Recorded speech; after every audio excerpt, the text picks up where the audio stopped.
Подвижен рентген апарат вреден 55.000 евра е најновата донација од јапонската влада за клиничката болница во Штип.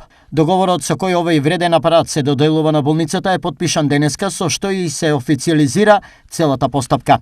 Болницата добива нов целосно функционален мобилен рентген апарат за да може да обезбеди брза и прецизна диагноза без преместување на повредените пациенти од многите одделенија.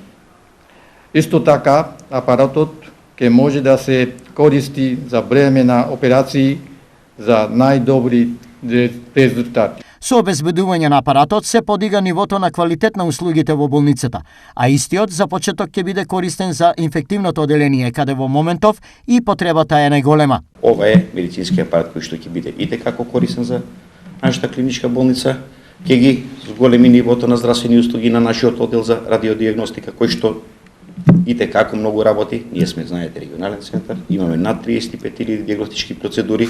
Со ова ќе отидеме уште еден чекор напред. Не само во оддел за радиодиагностика, туку и во сите оние оддели, бидејќи се работи за мобилен рентген апарат, онаму каде што ќе има потреба. Ова е втора донација за клиничката болница, а шеста за Штип. Очекувањата се дека соработката ќе продолжи и во иднина. Ние во наредниот период интензивно ќе комуницираме, имајќи во предвид дека досега од 2000 година па до ден денес имаме реализирано 5 проекти кои што се во интерес на општина Штип. Во насока на тоа ќе бидат и комуникациите во наредниот период, имаме потреби и кои што сакаме да ги реализираме, работиме на проективе, да речам, во комуналната дејност, кои што ќе бидат од интерес и во корист на сите граѓани на општина Штип. Годинава, од програмата за грантови, јапонската влада издвои 825.000 евра. Досега во вид на грантови се инвестирани 8,5 милиони евра за 171 проект.